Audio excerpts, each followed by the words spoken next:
Hey, hi everyone. So today I'd like to do a video about the historical Kipchak Turkic languages. Kipchak, as a language family within Turkic, is still alive today. As we can see from the map here, we have Kazakh, uh, Bashkir, Volga Tatar, and Crimean Tatar, and then a few other of these languages. And well, also Kyrgyz, I would be remiss to not mention that. So the family is still alive, but obviously I think Kazakh and Kyrgyz are probably the largest still spoken, but it has quite a rich heritage in this region. This kind of band here, sort of north of the Caspian Sea, and north of the Black Sea, at one time was referred to as the Kipchak, the Kipchak steppe. And there was a Kipchak Turkic dynasty at one point, and a Kipchak ethnic group, but obviously these things kind of change over time. So I'll talk about a few different historical varieties of Kipchak languages that I find interesting, and then I'll go through a modern Crimean Tatar grammar, and we can just take a look at it and see what it's like. I have been trying to find resources on Kazakh, although I didn't really find anything immediately, and I did not look for Kyrgyz, so if there's something out there, please let me know. And Bashkir is also Kipchak, and if you go on my channel, we talked about a famous Bashkir, that's Zeki Validi Togan, so this was his native language, although he was multilingual and quite talented in that area. So the first type of Kipchak I'd like to mention is the varieties spoken in the Mamluk Sultanate of Egypt. So in the Middle Ages, the Mamluk Sultanate is established in 1279 after the Ayyubids are overthrown. So that's the descendants of Salah al-Din Ayyubi, or as he's known in Europe and in America, Saladin. But the Mamluk Sultanate under Sultan Baybars overthrows the Ayyubids and establishes themselves, and they also beat back the Mongols in the Middle East. And from this map, you can see you have the Ilkhanate in 1330. That's the Mongol dynasty that rules Iran for a long time. Rashid al-Din's history is about the Ilkhanate mostly. And this is a frontispiece from a Mamluk period manuscript depicting probably one of the Mamluk sultans. And as you can see, they look quite visually, Turkic, probably similar to the way someone from Kazakhstan or something today might look. So the Mamluks are interesting because the ruling class, they were slave soldiers from the Dasti Kipchak mostly. So at first, so there's kind of two periods in Mamluk history. So there's the Turkic period where it's mostly the Mamluks. So these are slave soldiers. They are brought to the Sultanate. They are trained for a period of time. Then they're manumitted and they belong to a Mamluk regiment. So it was a kind of military state. But most of the intellectual life was in Arabic, and during the Turkic period, most of the literature was in Arabic. So these Turkic Mamluks would be taught Arabic to be literate alongside, the Kipchak dialects that they spoke. But kind of interestingly, Robert Irwin writes about how the literary culture was predominantly Arabic until there's a sort of change in regime in the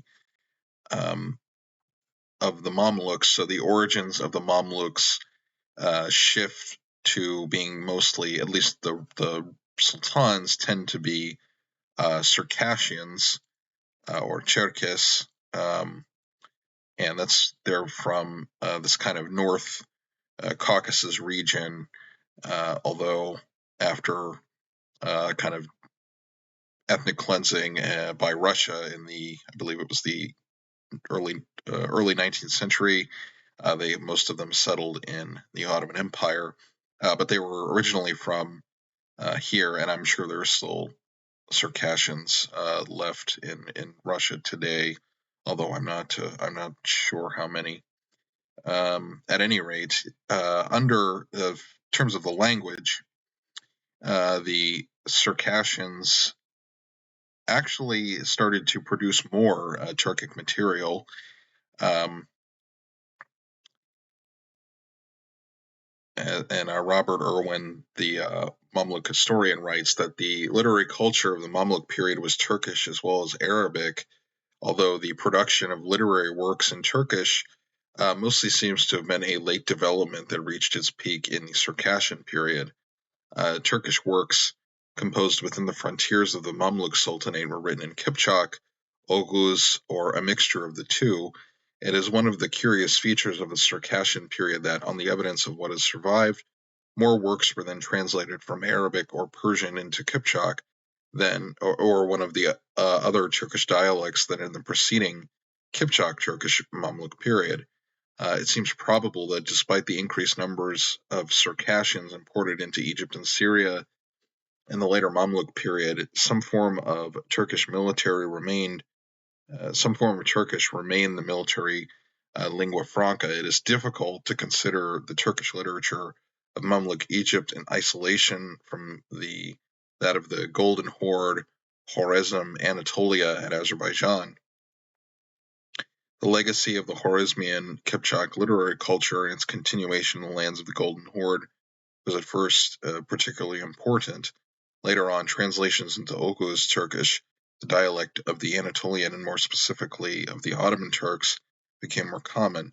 However, even toward the end of the Mamluk period, in the reign of Kansu al-Guri, a Mamluk called Asanbai min Sudun copied a Hanbali religious treatise by Abu al-Layth and the Kipchak dialect for the Royal Library.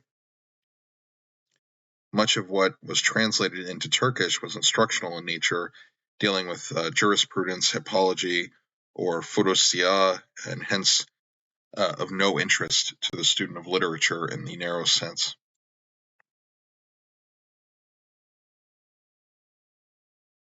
Now, with the Kipchak dialects in the Mamluk Sultanate, there is some question about the kind of line between the difference between the Kipchak and Oghuz usage in the Mamluk Sultanate.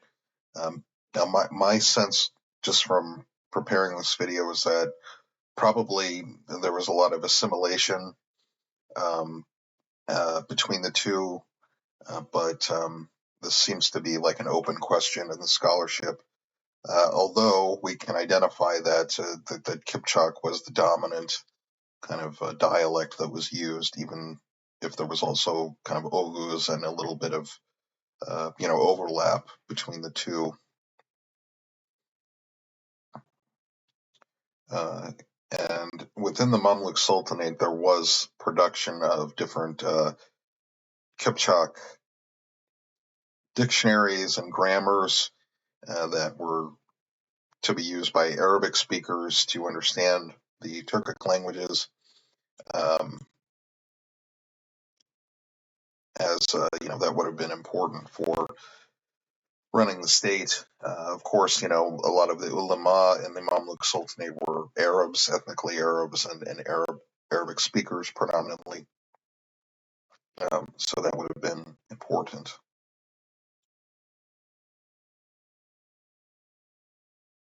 Another factor in the Mamluk case, the shift toward Oghuz, especially in this later Circassian period in the 15th, 15th and the beginning of the 16th century, is the competition with the Ottoman Sultanate and then the Safavids that emerge, who both predominantly use Oghuz, Turkish languages. So one idea is that they wanted to move toward using more Oghuz, Turkish, to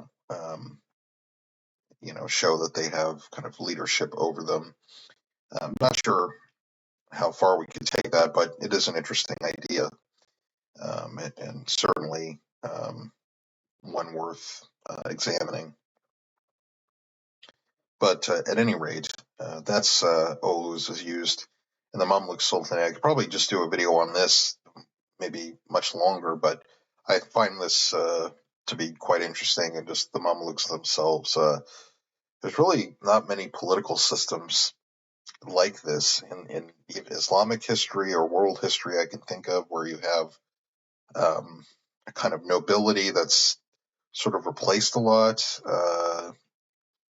Anyway, maybe there's a parallel somewhere that I don't know, but anyway, quite interesting.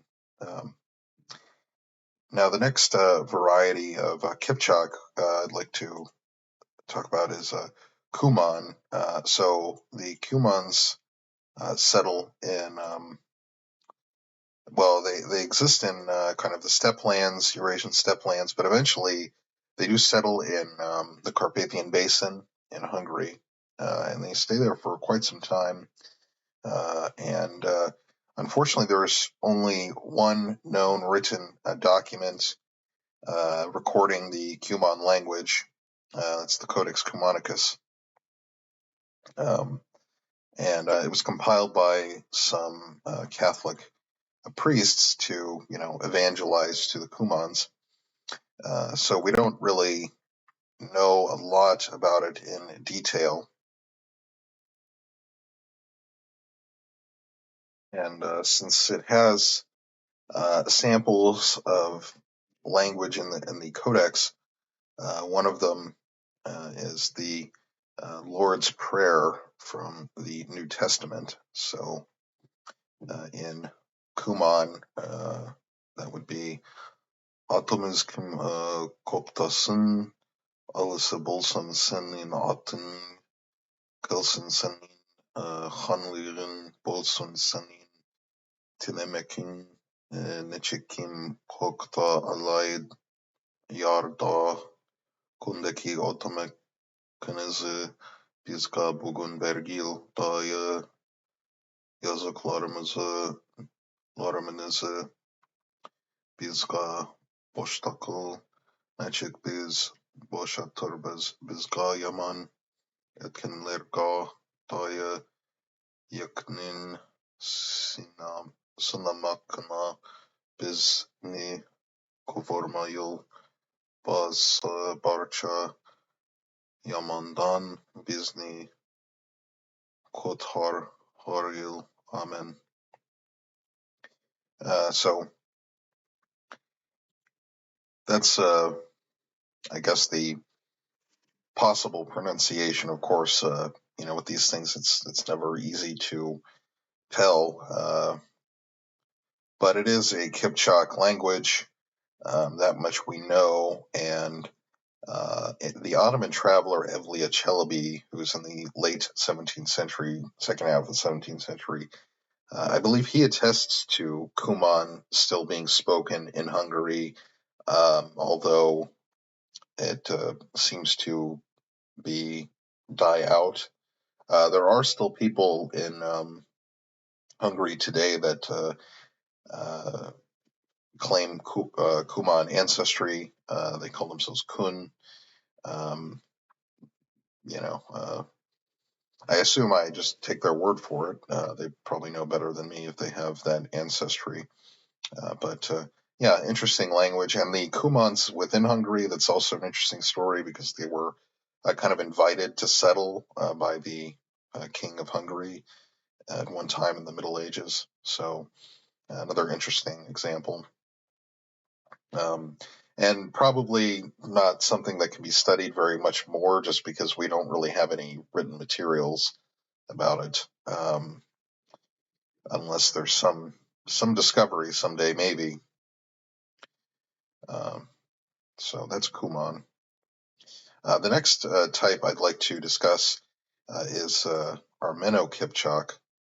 So this was used in the kind of dusty Kipchak region, and this is the sample image. This is Kipchak, but it's just written with Armenian letters, and so this was used in the dusty Kipchak kind of region, especially in the trade, sort of in what's today Ukraine and Belarus, which was for a long time part of the Polish-Lithuanian Commonwealth, but in the 16th, 17th century, you have this used as a kind of lingua franca here in this region. Another one where there is some study on it, but it's not very well examined. There are some books about it in French and a few other languages, but nothing in great detail that I've been able to find. And this is for a year or two now. I've been trying to find things about Armeno-Kipchak, and there's just really not a lot out there. So maybe maybe that's a dissertation for a linguistics person out there. Would be quite interesting.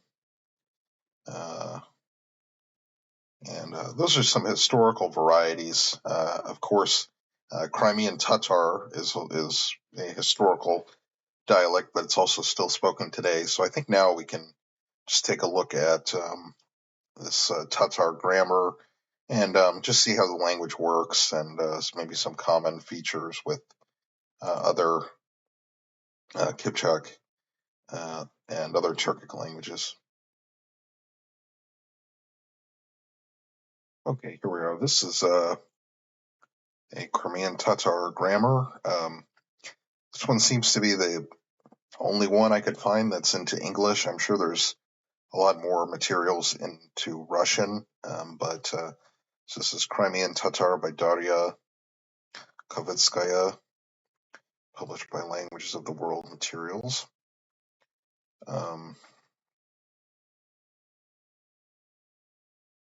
And so here we have all the different linguistic features, but I think we should probably go to the syntax just to explore this a little bit. Let's go to page 84.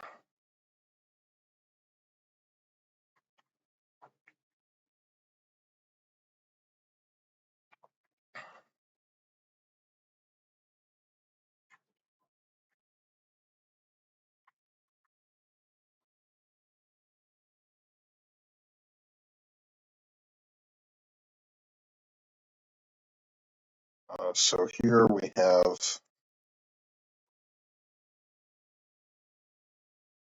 some of the postpositions and things like that. This is not too different from modern Turkish, as spoken in Turkey, although some of the pronunciations are clearly different. Like under, altında,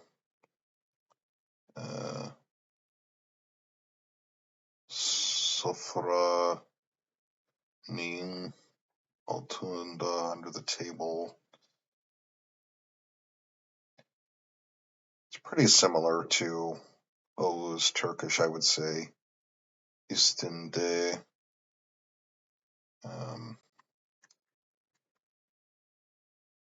I also have the Volga Tatar manual open, but let me go to let's look at the, let's see, morphology, pronouns, adjectives. Maybe we should go to the verbs because, I mean, really, that's kind of the heart of any language is the verbs, right?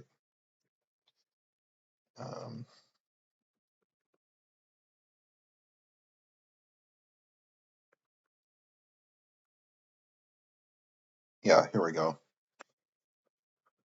So we have Olmak, I guess, in the present. Here we have the endings. And the past, iddi.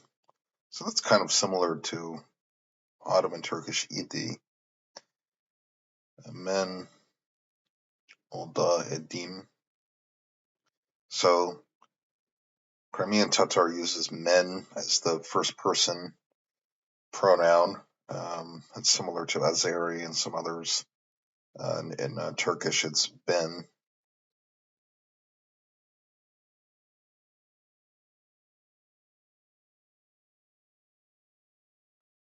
Men, olmadım.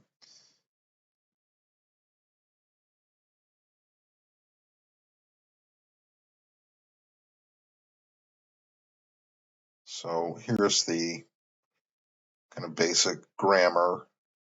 And yeah, it's quite different pronunciation-wise from Western Turkish, but not all that different to me, at least. I mean, I'm used to, or when I've tried to read up on like Uzbek and Kazakh, I've noticed it's way different, and it's kind of hard for me to understand with no kind of background in it. But this is, I think, pretty manageable. I'm not sure if Crimean Tatars that speak the language are using Cyrillic still. I would assume so, but I'm not sure. I did find an article that said that there were some Crimeans. This was about 10 years ago.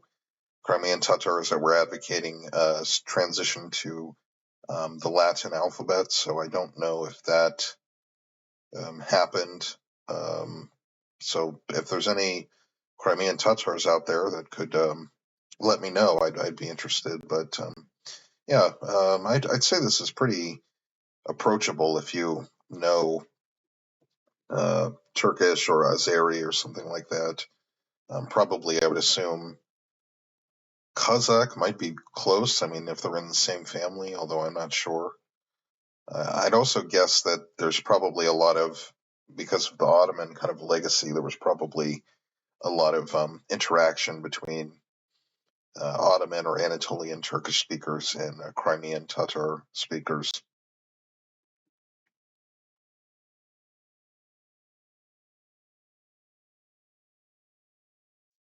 And I'm not sure. I didn't look at the kind of phonology clearly, so I'm not going to try to pronounce more of these. But as you can see, it's quite similar.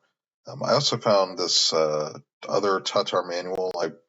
I believe this is for the Volga Tatar language. But this is another descriptive, yeah, Volga or Kazan Tatar. We could look at this one quickly.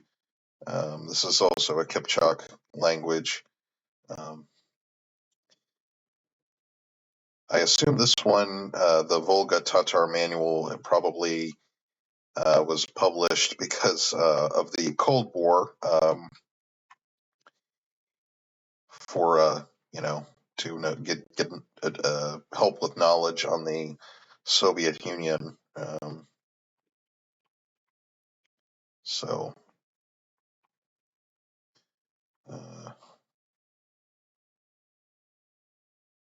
let's look at just the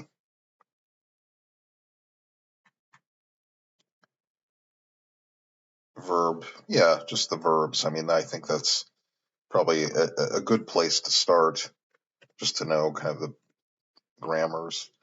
So this uses Cyrillic, of course, probably given its age.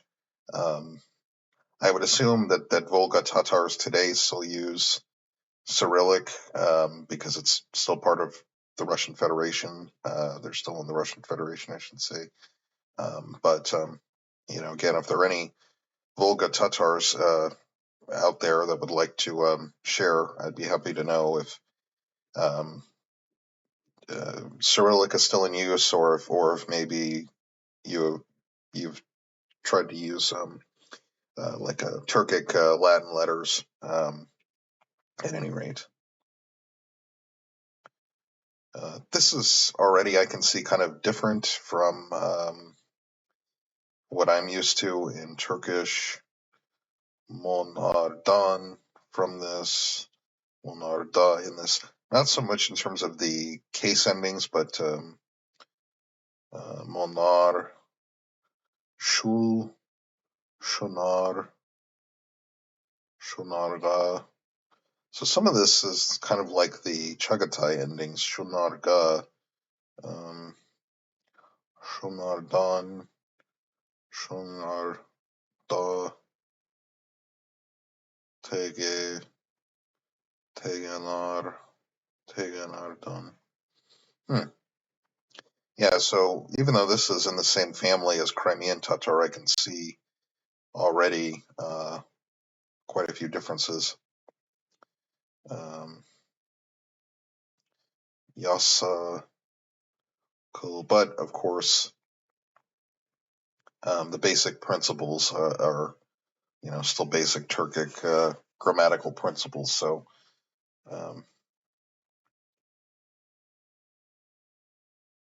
yeah, I think I don't want to bore people too much just like flipping through this book, but mostly I just wanted to show kind of the essentials of the grammar, but I will just go back to the title page of these two books if you want to find them.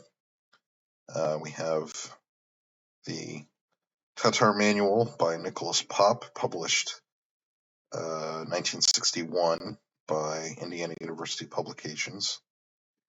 And then we have this one, which is the Crimean Tatar by Darya Kavitskaya, published by Lincom Europa, 2010. I think I've gotten I think I've checked out a book from this publisher from the library before. No, that was a different one. That was Eastern Turkey Grammar. It's published by a different company, I think. Anyway, this is the Crimean Tatar Manual.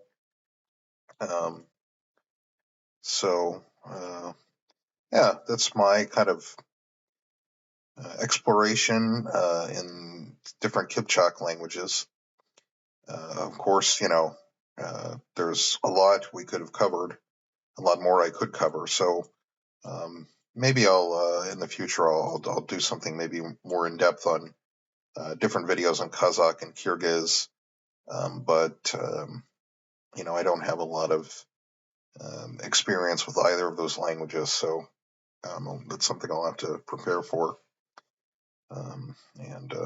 Yeah, I hope you found this interesting, and I will talk to you all in the next video. Thank you for watching.